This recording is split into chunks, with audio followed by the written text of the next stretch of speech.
روپۍ دي. نه ولې نیمې ولې والم ولې د سره پیر بابا منځه ورته ښکارم چې نیمې بدل کوم.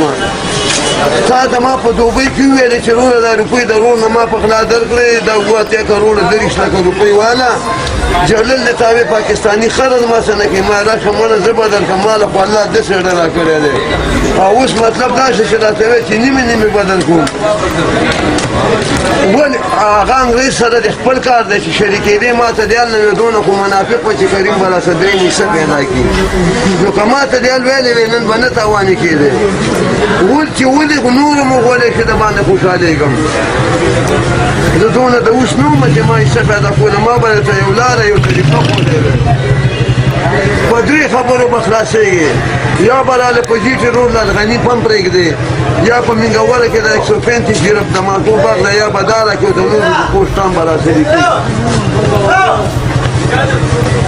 یا نه دا غلطه ده وروره. انګریز سره ما مه لاس کوه. هغه سره د خپل ننګتنه ما پوښتنې ما درکړي او ما له به راکې او ما په صورت یاسین قسم خوړلی چې یا به په ګنټګر کې د سلاد دکان کې په چترۍ را باندې خالي کوم او یا به راته یو روپۍ شمارې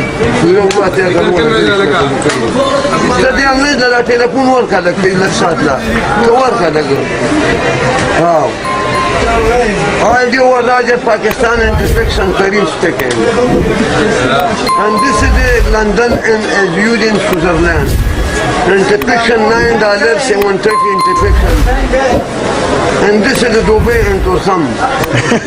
$730 inspection and 3 container inspection. The very the commercial CR, WCNC double GR.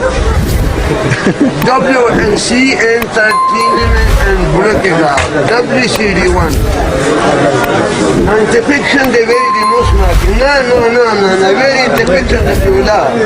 And this is the not speaking the very the commercial and this is the Switzerland I use it. No, and this is the Karim anti-fiction the Pula not speaking the very Patan the Pula anti-fiction انتفکشن د پیولا.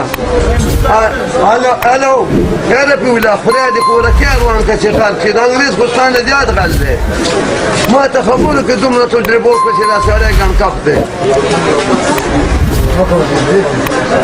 او دې هم راته ویلې وروره که نه درکوي د قسطه به یې نه درکوي. نتیجه ورته 15 کروړه روپۍ میلاو شوي دي دا خپلې. 15 دغه دي ولې دا 100 کروړه تاسو هلته خپلې نشته. ما لري د خالي ورځ راکړې ده او سبا د را روانو مې او سبا د خالي ورځ هم ده. خو په ګنټګر کې درته ښه پوخ ناست یم. ما خو خپل کفن ځان سره راوړی دی او څه ځان له غم کوه. قرآن مې په جومات کې په صورت یاسین مې لاس کړی چې یا به په چترۍ را باندې خالي کوم او یا به پیسې راکړه یا به لالغني پم راکړه یا به راته دا د مالټو شپږ شیرګیره به باغ پرېږدي. نه ورور هغه سره د خپله معامله ده چې شریکېدې ما ته د نوې منافقه چې دی په ما نه 3 حصه غواړي. زه خو دونه دله نه وم لکه ستا